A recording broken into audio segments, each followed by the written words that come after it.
সময় আর বয়স থাকতে থাকতে নিজের শখগুলো পূরণ করার চেষ্টা করুন। একটা সময় বয়স ঠিকই বাড়তেই থাকবে, কিন্তু নিজের যে শখগুলা সেগুলা কিন্তু আর পূরণ করার মতো সুযোগ বা সময় কিন্তু কোনোটাই হয়ে উঠবে না। তাই বয়সের সাথে সাথে নিজের শখ, স্বপ্ন, আহ্লাদ সব কিছু পূরণ করে ফেলার চেষ্টা করুন। আর আল্লাহ তাআলা কিন্তু উত্তম পরিকল্পনাকারী। আল্লাহ আপনার ভাগ্য বা রিজিকে যা রেখেছেন তার ততটুকুই কিন্তু আপনি উপভোগ্য করতে পারবেন।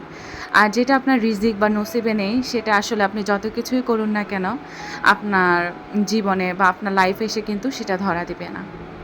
শুভ সকাল অ্যান্ড হ্যালো এভরিওয়ান, আসসালামু আলাইকুম। Welcome back to my channel video blogger Subarna. আমি সুবর্ণা বলছি বন্দরনগরী, চট্টগ্রাম থেকে।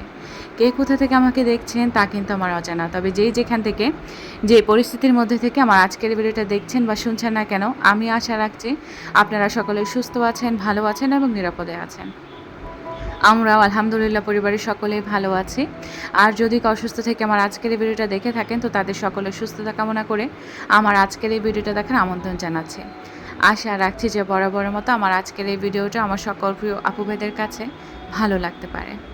বেশ অনেকটা দিন গ্যাপের পর আবারও নতুন একটা ডেইলি লাইফস্টাইল ব্লগ নিয়ে আপনাদের সকলের সামনে আমি সুবর্ণা কিন্তু আমার বার্তালাপের সাথে হাজির হয়ে গিয়েছি। তো সকালবেলা দেখতেই পেরেছেন, একটু বেলকনিতে গিয়েছিলাম। এত সুন্দর বাতাস ছিল কি বলবো। তো বাতাসে কতক্ষণ একটু গা হেলিয়ে বসেছিলাম, বেলকনিতে কতক্ষণ সময় কাটিয়েছি। এরপর ভাবলাম যে না, ফ্রেশ হওয়া দরকার। আজকে একটা পার্সেল এসেছে আমার বাসায়, তো সেটা আনবক্সিং করব, সেই সাথে ঘর দুয়ার সব কিছু একটু গুছগাছ করব। তো বলতে পারেন খুব সুন্দর আর ইন্টারেস্টিং একটা ব্লগ হতে যাচ্ছে।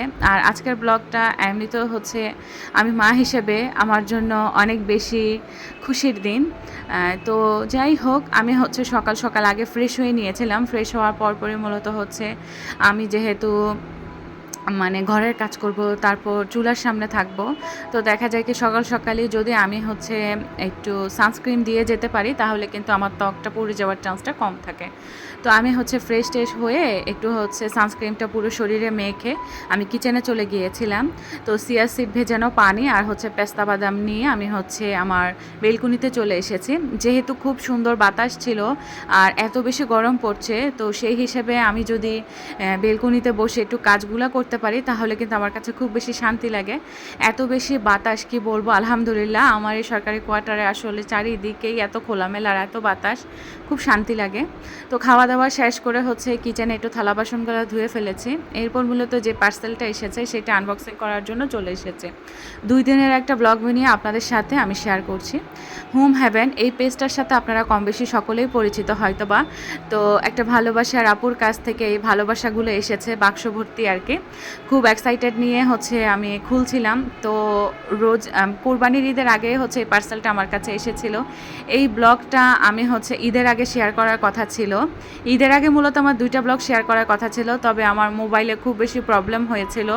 তারপরে আমি যে অ্যাপসটা দিয়ে এডিট করি, ওই অ্যাপসটা কাজ করছিল না। তো সব কিছু মিলিয়ে আমার আর ব্লগটা দেওয়া হয়ে ওঠেনি। তো এতদিন পর ঠিকঠাক করে দেন আবারও আমি ব্লগে কন্টিনিউ করতে পারছি বা আমার চ্যানেলে কাজ করতে পারছি।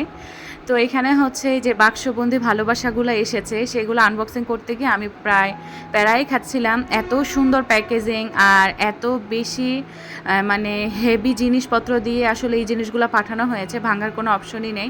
আসলে প্যাকেজিংয়ে এত বেশি আপুরা পারদর্শী কি বলবো। আর প্যাকেজিংটা খুবই সুন্দর, ভাঙার কোনো স্কোপই নেই। তো আমি কোন আপুর কথা বলছি আপনারা হয়তো ইতিমধ্যে বুঝেই গিয়েছেন। হোম হ্যাভেন এই পেজটার সাথে আপনারা কম বেশি সবাই পরিচিত, বা ওই শব্দটার সাথে সবাই কিন্তু পরিচিত। লাইফস্টাইল অফ দীপা আপুর পেজ বিজনেস পেজ, সেটা হোম হ্যাভেন। তো আপুর কিন্তু ইউটিউব চ্যানেলও আছে, লাইফস্টাইল অফ দীপা। অনেকেই হয়তো আপুকে কম বেশি চিনেন দীপা আপু এই নামেই। তো হোম হ্যাভেন থেকে আমার এই জিনিসগুলো খুব বেশি পছন্দ হয়েছিল। আপুকে বলেছিলাম, আপু ঈদের আগে করে আমার অ্যাড্রেসে পাঠিয়ে দিয়েছিল। জিনিসগুলো হাতে পাওয়ার পর আর তর সহ্য হচ্ছিল না যে কখন খুলবো। আপুর মন মানসিকতা আর আপুর ভালোবাসার কাছে সবসময় আসলে হেরে যাই আমি।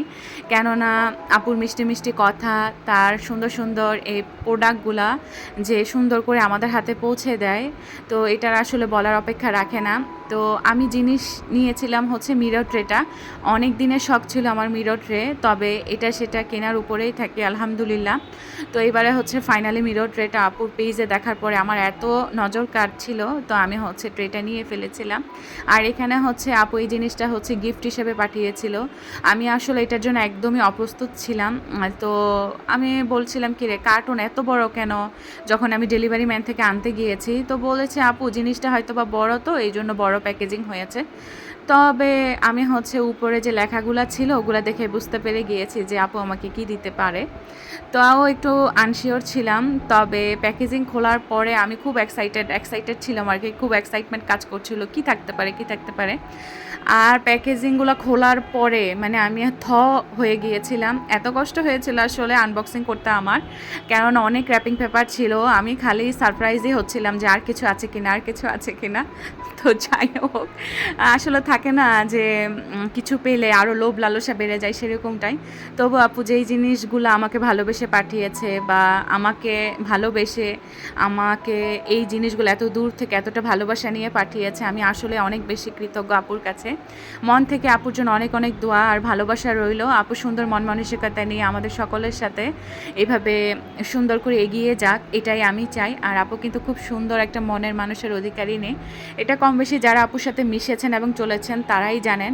তো আমি বলবো যারা ঘর সংসারী আছেন, এরকম সাজাতে গুছাতে পছন্দ করেন, তারা একবার হলেও আপুর পেজ বা ইউটিউব চ্যানেলে ভিজিট করে আসতে পারেন। আশা করছি অনেক বেশি ভালো লাগবে। তো এখানে হচ্ছে আমি প্যাকেজিংগুলো খোলার পর এত বেশি টায়ার্ড হয়ে গিয়েছিলাম। আর আমার শপিংগুলো কেমন হয়েছে অবশ্যই কমেন্ট করে জানাবেন। তো আমি শপিংগুলো হচ্ছে কার্টুন কুটুন যা ছিল এগুলো আবার নিট অ্যান্ড ক্লিন করে পুরো বেলকনি ঝাড়ু দিয়ে আমি হচ্ছে বেডরুমে এসেছিলাম। অনেক বেশি টায়ার্ড হয়ে গিয়েছিলাম। তো ফ্রেশ হয়ে দেন হচ্ছে 1 কাপ কড়া লিকারের দুধ চা খেলাম। দুধ চা তো আমি এরকম খাই না এখন আর, তবে ঝোঁক উঠলে খাই। এই হচ্ছে, আগে তো একদম নেশায় পরিণত ছিল, তবে এখন আর নেশায় পরিণত হয়নি। এখন মন চাইলে খাই, আর বেশিরভাগ চেষ্টা করি না খাওয়ার জন্য, কেননা দুধ চাটা কিন্তু আসলে অনেক ক্ষতিকর। আর আমি যেহেতু হালকা পাতলা ডায়েটের উপর আছি, শরীরটা একটু কমানোর জন্য চাচ্ছি, এই জন্য দুধ চাটা কিন্তু অ্যাভয়েডই করছি। তো যাই হোক, আমি হচ্ছে চাটা খাওয়ার পরে এটা হচ্ছে সন্ধ্যার দিকে করে আমার ছেলের হচ্ছে মেয়ের 21 তারিখ জন্মদিন ছিল। তো প্রথম হচ্ছে মাতৃত্বর স্বাদটা আমি তখনই অনুভব করেছিলাম মেয়ের 21 তারিখে। তো আমার প্রথম সন্তান আমার ছেলে মোহাম্মদ আবরার ফয়সাল, ওর জন্মদিন ছিল।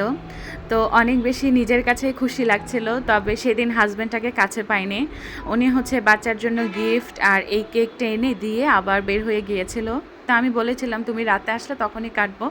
তো বলল যে না, আমার ছোট বাচ্চা আছে, ওদের মানে মনটা এখানেই ঢুকে থাকবে, কখন কেক কাটিং করবে, কখন খাবে, গিফটটা খুলবে। তো ছোট মানুষ তো এই জন্য।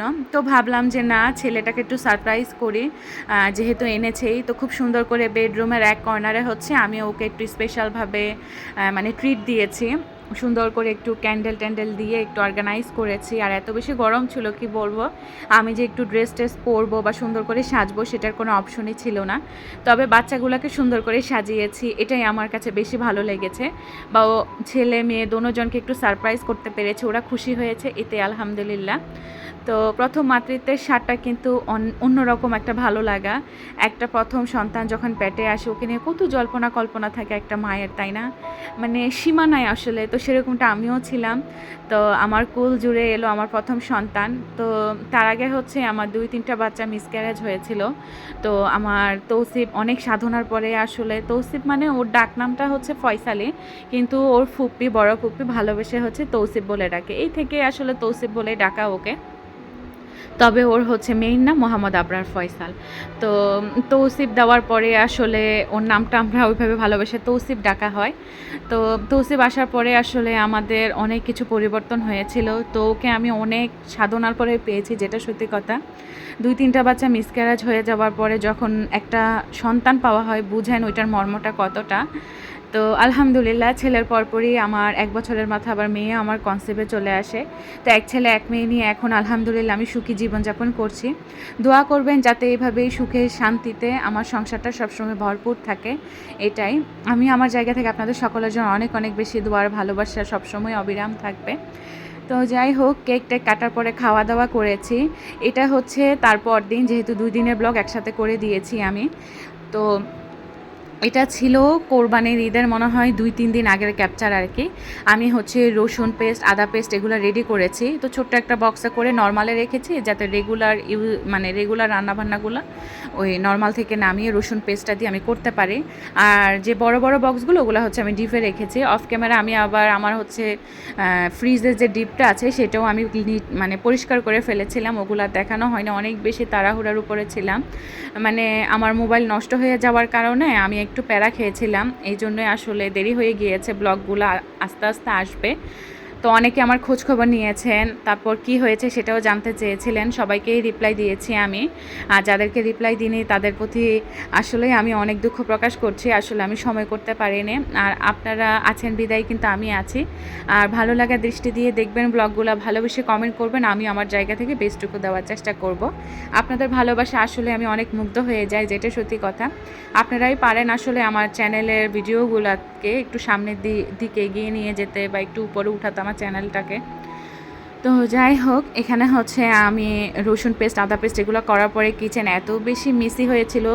তো সব কিছু একদম নিট অ্যান্ড ক্লিন করে কাউন্টার টপ পরিষ্কার করে এরপর হচ্ছে আমি ডাইনিংয়ে এসেছি। আবার আমার যে ব্লেন্ডার মেশিনটা আছে এটা আবার ক্লিন করে জায়গা মতো সেট আপ করলাম। আসলে এটা যেহেতু সরকারি কোয়ার্টার, আমি চাইলে অনেক কিছু আসলে নিজের মতো করতে পারি না, কিছু মূল্যক মানে বাধ্যতা থাকেই। তো যতটুকু পারি অতটুকুই হচ্ছে করার চেষ্টা করি, আর যেটা না পারি ওটা আসলে আমি করিও না। কেননা আমি এই বাসায় আজীবন থাকবো না। যদি এটা ভাড়া বাসা হতো তাহলে দেখা যেত না আমি থাকতে পারতাম, তখন একটা কিছু করা যেত। বাট এটাতে যেহেতু আমি মেয়াদি বাসা, আমি চাইলে অনেক কিছু করতে পারবো না। এই জন্য আমি অনেক কিছুতে থেকে দূরে থাকি। যতটুকু পারি ততটুকুই করি, আর যতটুকু না পারি অতটুকু হচ্ছে একটু মনের মতো করে তোলার চেষ্টা করি, এটুকুই। তো আমি হচ্ছে তারপর ডাইনিংয়ে চলে এসেছি। ডাইনিংয়ে এসেছি তার কারণ হচ্ছে, আপনারা তো দেখেছিলেন এই ভিডিও শুরুতে যে আমি দীপাপুর পেজ থেকে কিছু সুন্দর সুন্দর ইউনিক জিনিস পারচেস করেছি। এগুলা দিয়ে ঈদের আগে হচ্ছে আমি আমার ডাইনিং রুমটাকে সুন্দর করে একটু সাজাবো বা অর্গানাইজ করব, ডেকোর করব, এই আর কি। খুব এক্সাইটমেন্ট নিয়ে কাজ করতে এসেছি। তো খুব শরীরে জোর ছিল যে না, আজকে সেই লেভেলের ঘর গুছাবো। এই গরমে আমার এত অবস্থা খারাপ হয়ে গিয়েছিল কি বলবো। তবুও আসলে আমার ব্লগটা কন্টিনিউ রেখেছি আমি। তো এইখানে হচ্ছে আমার ডাইনিং টেবিলের আগের যে লুকটা ছিল সেটা আপনাদের সাথে শেয়ার করেছি। এরপরে মূলত যা যা উপরে ছিল সেগুলো আমি সরিয়ে ফেলেছি, যেমন আগের রানার, ট্রান্সপারেন্ট রেক্সিন সব সরিয়ে ফেলার পরে আমি হচ্ছে গ্লাস ক্লিনার দিয়ে আমি হচ্ছে আমার ডাইনিংয়ের যে গ্লাসটা আছে গ্লাসটা পরিষ্কার করেছি। দেন হচ্ছে আমাকে অনেক আপুরা বলেন, আপু আপনার এই ডাইনিং টেবিলটা যেহেতু গ্লাসের, আপনার ডিজাইনটা একটু শেয়ার করবেন। তো যতবারই আসলে আমি ট্রান্সপারেন্ট রেক্সিন উঠাই বা নিউ একটা ডেকোর করি, আমি চেষ্টা করি গ্লাসের নিচে যে ডিজাইনটা, মানে টপের, আমার ডাইনিং টেবিলের টপের ডিজাইনটা এটা একটু আপনাদের সাথে শেয়ার করে দেওয়ার জন্য। আমার ডাইনিং টেবিলটা যে আহামরি ডিজাইন তা না, তবে সিম্পলের মধ্যেই গর্জিয়াসভাবে আমি আমার ডাইনিং টেবিলটাকে বানানোর চেষ্টা করেছি। আর কেননা আমাদের যেহেতু পোস্টিংয়ের চাকরি, নানান জায়গায় বদলি হতে হয়, তো বেশি আসলে বড় সড়ো ফার্নিচার আমাদের অনেক বেশি হ্যাসেলে পড়তে হয়। দেখা যায় কি সব সময় সব জায়গায় আসলে বড় বাসা পাওয়া যায় না, তো ওইভাবে ব্যালেন্স করে আমাদেরকে চলতে হয়। তো যাই হোক, এখানে হচ্ছে আমি আমার সাধ্যমতোই আসলে ডাইনিং টেবিলটা বানিয়েছি আর আপনাদের সাথে শেয়ারও করে ফেলেছি। অনেকে আছেন বানাতে চাচ্ছেন, তো তারাই আসলে এই কমেন্টগুলো করে থাকেন। তো তাদের জন্য আমি ডাইনিং টেবিলের ফুল ওভারভিউটা শেয়ার করে দিয়েছি। এরপর মূলত কাদের স্বভাব আছে জানি না, আমি কিন্তু জামা ওড়না যাই থাকে গায়ের সেগুলো দিয়ে আমি ফার্নিচার মুছতে থাকি, বা এই জায়গাটা মুছেছি, এই জায়গায় ধুলা, গায়ের জামা বা ওড়না থাকলে সেটা দিয়ে আমি মুছে ফেলি। আমার এই স্বভাবটা কিন্তু খুব আছে। আমি জানি যারা সংসারী আপুরা আছেন তাদের এই স্বভাবটা অবশ্যই আছে। তো আমি দেখলাম যে আমার টেবিল ক্লথের সাথে আমার জামাটাও ম্যাচ হয়ে গিয়েছে, আবার আমার টেবিলের যে মানে ফোমটা আছে ফোমের সাথে সব একদম কালার কন্ট্রাস্ট হয়ে গিয়েছে। আমার টেবিল ক্লথটা কেমন লাগছে বলবেন তো বিছানোর পরে। এই টেবিল ক্লথটা আমি বছর হয়ে গিয়েছে, মনে হয় 1 বছরের উপরে হবে। আমি হচ্ছে একটা অনলাইন পেজ থেকে কিনেছি। তবে এবারে ইচ্ছা ছিল একটা নেওয়ার জন্য আরেকটা এরকম ব্লকেরই, তবে সময় সুযোগ কোনোটাই হয়ে ওঠেনি। ভাবলাম এটা যেহেতু ভাবে বিছানো পড়ে না, এটাই এবারে বিছাই, কত দিন এটা একটু বিছানো থাক। এই টেবিল ক্লথটা বিছালে কি হয়, আমার ডাইনিং রুমটা একদম কালারফুল থাকে। আমার এত বেশি শান্তি লাগে কি বলবো। এই যে আই সুদিং যে কালারগুলা, এগুলো আসলে চোখেরও শান্তি। আর সবুজ তো আমার অনেক বেশি প্রিয়, তো সবুজের মাঝে হচ্ছে এইসব কালারফুল জিনিস আমার চোখের খুব শান্তি লাগে। আর যেই ভাষায় ঢুকে সেই বলে ওয়াও খুব সুন্দরভাবে আপনার ঘরটা। আমার এটা শুনতে পারলে অনেক বেশি শান্তি লাগে। তো টেবিল ক্লথটা আসলে একদম চারিদিক দিয়ে ছড়িয়ে ছিটিয়ে থাকে, তো একটা অন্যরকম শান্তি লাগে দেখতে। এরকম আরও কালারফুল 2-3টা টেবিল ক্লথ আমার কালেকশনে রাখবো, তবে সময় সুযোগ সব কিছুই মানে সব কিছু মিলিয়ে আসলে আমাকে এই শখগুলো পূরণ করতে হবে। আমি অনেক অপব্যবহার করে ফেলি, এটা আমি জানি। অনেকে আমার এগুলাকে কি মনে করে আমি জানি না, তবে শখ করে এত বেশি পাগল হয়ে যায় আমি কি বলবো। তো আসলে যেই জিনিসটা আমার পছন্দ হয় এটা কেনার জন্য আমি এত বেশি মরিয়া হয়ে উঠে পড়ি যে এই জিনিসটা আমার মনে ধরেছে এটা আমি কিনবই, এরকম একটা অবস্থা হয়ে যায়। যতক্ষণ না পর্যন্ত এটা আমি না কিনতে পারি বা আমি এটা আমার হাতের কাছে বা আমার চোখের সামনে আমি না ধরতে পারি বা দেখতে না পারি, আমার খুব বেশি অশান্তি লাগে। আমার কথা হচ্ছে আমার নিজের সংসার, আমি নিজে মানুষটা এখনও বেঁচে আছি, আমার হাতে ওরকম যশ আছে, তাহলে আমি কেন কিনবো না? আমি কেন নিজের শখটাকে আমি দমিয়ে রাখবো? তো দেখা যায় কি 50 টাকা 100 টাকা যাই থাকুক না কেন, অতটুকুর মধ্যে সীমাবদ্ধতা বজায় রেখে আমি শখের জিনিসটা কালেক্ট করার চেষ্টা করি। কেননা সময় সুযোগ একটা সময় নাও থাকতে পারে, বা সুযোগ থাকবে কিন্তু সময় থাকবে না, আবার সময় থাকবে কিন্তু সুযোগ থাকবে না। তাই এগুলোর পরোয়া করি না। টাকা আছে মানে কষ্ট হলেও আমার মনে ধরেছে এই জিনিসটা আমি কালেক্ট করে ফেলি। নিজের মনের শখ হচ্ছে সবার আগে, বাকি সব কিছু পরে। এবার আপনার হাতে যতটুকুই থাকুক না কেন তার মধ্যে সীমাবদ্ধ থেকে শখ পূরণ করে ফেলার চেষ্টা করুন। মানুষ দুনিয়াতে বাঁচে কয়দিন বলেন তো? শখ আহ্লাদ সব কিছু নিয়ে বাঁচার চেষ্টা করুন, দেখবেন আপনি দুনিয়ার শ্রেষ্ঠ ব্যক্তি হয়ে উঠবেন। অন্যের কিছু দেখলে আপনার গা জ্বলে, কেন জ্বলবে? আপনি ওই জিনিসটা করুন, দেখবেন আপনারও শান্তি লাগবে। আর ঘর সংসার এগুলো গুজগাছ করলে কিন্তু মানসিক একটা শান্তিও পাওয়া যায়। সকল কিছু থেকে দেখা যায় কি মানসিক যে একটা ডিপ্রেশন, ওগুলো থেকেও কিন্তু দূরে থাকা যায়। আমি নিজে আসলে উপলব্ধি করতে পারি, এই জন্যে আসলে এই কথাগুলো আপনাদের সাথে আমি শেয়ার করতে পারি বা বলতে পারি। কথার ছলে ডাইনিং টেবিলের উপর তো ক্লথটা বিছিয়ে ফেলেছি দেখেছেনই। এরপর আমার যে মিরর ট্রেটা আছে, বহুদিনের শখ ছিল একটা রাখবো কালেকশানে, তবে এত জিনিস জুড়িয়ে ফেলেছি এখন শোকেসে জায়গা দেওয়ার অপশন নাই। একটা শোকেস ফাইনালি আমাকে নিতেই হবে আমার মনে হচ্ছে, কারণ আমি মন চাইলে অনেক কিছু কিনতেও পারছি না, শোকেসে রাখার জায়গা নেই বলে। তো শোকেসটা আমি মুছে নিয়েছি, তারপরে ফ্রিজটাও মুছে ফেলেছি, পর্দা যা আছে এগুলো একটু সেটিং করে দিলাম। ওয়াশিং মেশিনটা আমার নষ্ট হয়ে গিয়েছিল, তো আমার হচ্ছে লুক আসবে, আমার ওয়াশিং মেশিনের সার্কিট নষ্ট হয়ে গিয়েছে, ওইটা লাগাতেও হচ্ছে আমাকে প্রায় 8,000 টাকা বাজেট রাখতে হয়েছে। মানে আসলে ওই যে বলেছি না যে আপনি বাজেট নির্ধারণ করে বা সময় সুযোগ সব কিছু করে কোনোটাই কিছু করতে পারবেন না। আল্লাহই হচ্ছে উত্তম পরিকল্পনাকারী। আপনার নসিবে যেটা রেখেছে সেটাই হবে। আমি ভিডিওর শুরুতে বলেছিলাম, তো এটাই আসলে যে আমি যত কিছুই পরিকল্পনা করি না কেন বা আমরা হাজব্যান্ড ওয়াইফ যতই পরিকল্পনা করি না কেন, কোনোটাই হয় না। দেখা যায় কি ওই যে আল্লাহ উত্তম পরিকল্পনাকারী, আল্লাহ যেভাবে নসিবে রেখেছে সেভাবেই কিন্তু সব কিছু আমাদের সাথে ঘটছে এবং ঘটবে। এটা কিন্তু প্রতিনিয়ত সবার সাথেই হচ্ছে। তো এখানে হচ্ছে আমি সব কিছু নিট অ্যান্ড ক্লিন করে ফেলেছি, যেমন ফিল্টারের র্যাক পানি দিয়েছি ফিল্টারে, তারপরে হচ্ছে ওয়াশিং মেশিনটাও ডিপ ক্লিন করলাম। তারপরে ভাবলাম আমার বেসিনের এই পাশের মিরর, তারপর বেসিনের যে জিনিসগুলো অর্গানাইজ করে রাখে এই স্ট্যান্ডটাতে, এইটা এত বেশি মেসি হয়ে থাকে আর এত বেশি ধুলাবালি হয়ে থাকে, যেহেতু পাশে জানালাটা খোলা হয়। তো ভাবলাম এটা একটু পরিষ্কার করে ফেলি ম্যাজিক ক্লিনজার দিয়ে। আর বেসিনটাও হচ্ছে আজকে ঘরোয়া জিনিস দিয়ে আমি একটু পরিষ্কার করে আপনাদেরকে দেখাবো, দেখবেন দাঁতের মতো চিকচিক করবে বেসিনটাও আপনার। তো এই টিপসটা হচ্ছে আপনারা অবশ্যই অবলম্বন করবেন বাসায়। অনেকে হয়তো বা করেও থাকেন, বা যারা করেন না তাদের জন্যই শেয়ার করছি, বা যারা করেও থাকেন তারাও একটু দেখতে পারেন। বলা তো যায় না, আসলে উপকারে এসেও যেতে পারে। আমার ডাইনিং টেবিলের উপর যে ডেকোরটা আমি করেছি, আমার অনেক দিনের মানে শখ সাধনা বলতে পারেন, যেভাবে একটু ডেকোর করার। তো আসলে পছন্দের কোনো মানুষের কাছ থেকে পছন্দের বা শখের কিছু পেয়ে গেলে আসলে এত খুশি লাগে, সেটা বলার অপেক্ষা রাখে না। মন থেকে আসলে দোয়া চলে আসে তার প্রতি। তো দীপা আপুর প্রতি আসলে কৃতজ্ঞতা বোধ প্রকাশ না করলেই না। আমার আসলে এত বেশি খুশি লাগছিল, বারবার আমার মন থেকে তার জন্য দোয়া চলে আসছিল যে সে আমার মনের আশা আকাঙ্ক্ষাগুলো পূরণ করে দিয়েছে, এটাই।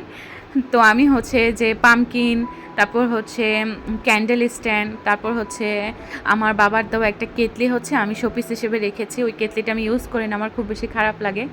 এই জন্যই আসলে বলতে পারেন হোম ডেকোর আইটেম হিসেবেই আমি ঘর সাজানোর কাজে অ্যাপ্লাই করে থাকি।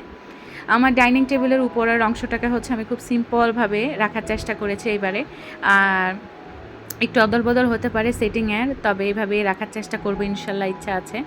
আর এখানে আমি শেয়ার করছি আপনাদের সাথে এই যে স্পঞ্জটা আছে না, ফোমটা, এটা হচ্ছে আমার সোফার যে ফোম আছে ওই ফোমেরই এক টুকরা।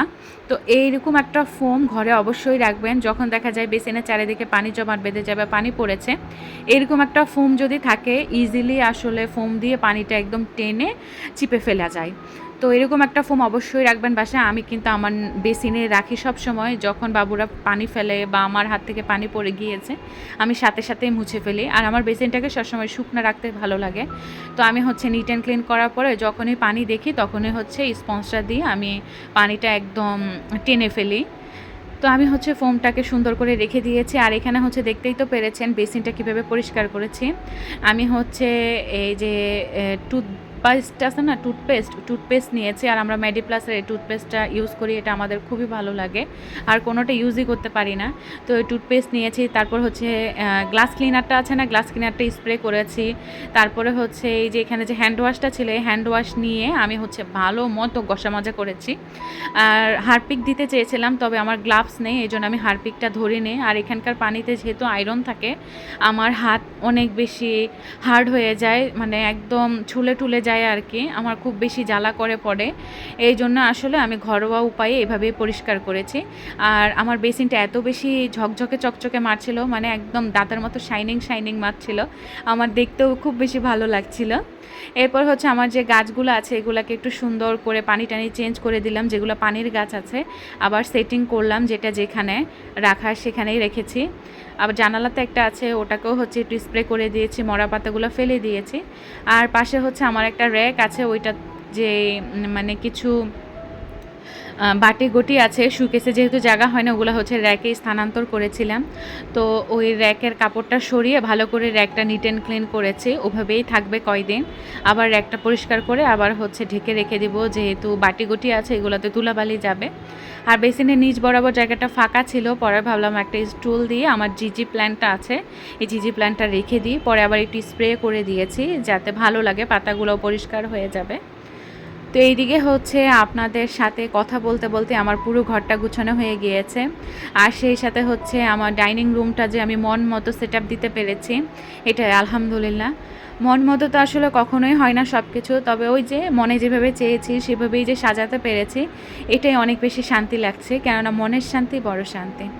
ভিডিওর এই প্রান্তে কে বা কারা চলে এসেছেন তা আমার অজানা, তবে প্লিজ ভিডিওটার মধ্যে একটা ছোট্ট করে লাইক বাটন লাইক প্রেস করে আপনার যতটুকু ইচ্ছা কন্টিনিউ করবেন। নতুন হয়ে থাকলে আমার চ্যানেলটা সাবস্ক্রাইব করে পাশে থাকা বেল বাটন অলসনটা চাপ দিয়ে আমার চ্যানেলটা সঙ্গী হয়ে থাকতে পারেন। এতে করে যখনই আমি নতুন কোনো ভিডিও আপলোড করব আমার চ্যানেলের মধ্যে আপনারা ইজিলি দেখে নিতে পারবেন। আর ভিডিও রিলেটেড কোনো মতামত বা মন্তব্য জানতে চাইলে অবশ্যই ভিডিও নিচে কমেন্ট বক্স আছে, সেখানে আপনার মূল্যবান মতামতটা জানিয়ে দেওয়ার চেষ্টা করতে পারেন। জানতে পারলে আমার কাছে অনেক অনেক বেশি ভালো লাগবে। আর প্লিজ ফ্রেন্ডস অ্যান্ড ফ্যামিলির মাঝে আমার ভিডিওগুলো শেয়ার দিয়ে রাখতে পারেন। আর যারা এই কাজগুলো করে আমাকে প্রতিনিয়ত উৎসাহ এবং উদ্দীপনা দিয়ে সামনের দিনগুলোতে এগিয়ে নিয়ে যাচ্ছেন তাদের প্রতি রইল মন থেকে অনেক অনেক সম্মান, শ্রদ্ধা আর ভালোবাসা। এভাবেই সাপোর্ট আর ভালোবাসা দিবেন আমাকে, আমি আপনাদের কাছ থেকে আসলে এতটুকুই চাই। তো আমার এই সরকারি কোয়ার্টারের ডাইনিং রুমটা আসলে ফুল ওভারভিউটা আপনাদের সাথে একটু শেয়ার করছিলাম যে কেমন লাগছে। ডাইনিংয়ের এন্ট্রিতে একটা ল্যাম্প ঝুলিয়েছি, এই ল্যাম্পটা জ্বালানোর পরে আমার ডাইনিংয়ের ভিউটাই আসলে চেঞ্জ হয়ে যায়। আর আমার ডাইনিং সেট আপটা হচ্ছে আজকে এরকম দেখতে পারবেন, কেননা তার পরবর্তী ভিডিওতে হয়তো বা আমার ডাইনিংয়ের এই সেট আপটা আর দেখতে পারবেন না আপনারা, কেননা আমার সংসারে নতুন কিছু জিনিস অ্যাড হয়েছে, তো আমার সেটিংও চেঞ্জ হবে রুমের। তো আজকের মতোই আমার এই ভিডিওটা আসলে এত সুন্দরভাবে দেখিয়ে রাখেন। এর পরবর্তীতে হয়তো আমার এই রুমের মধ্যে আমার শোকেসটা নাও থাকতে পারে, কেননা সংসারে যখন নতুন কিছু অ্যাড হয় পরিকল্পনা মাফিক হয় না অনেক কিছু, তো একটু সেটিং অদল বদল হয়েছে। তো আমার এই রুমটা এভাবে আমাকে দেখতে পেরে আমার খুব বেশি শান্তি লাগছিল। তো আজকের মতো এখানেই বিদায় নিচ্ছি। সব ভালো থাকবেন, সুস্থ থাকবেন, আমাদের জন্য দোয়া রাখবেন। আল্লাহ হাফেজ, আসসালামু আলাইকুম।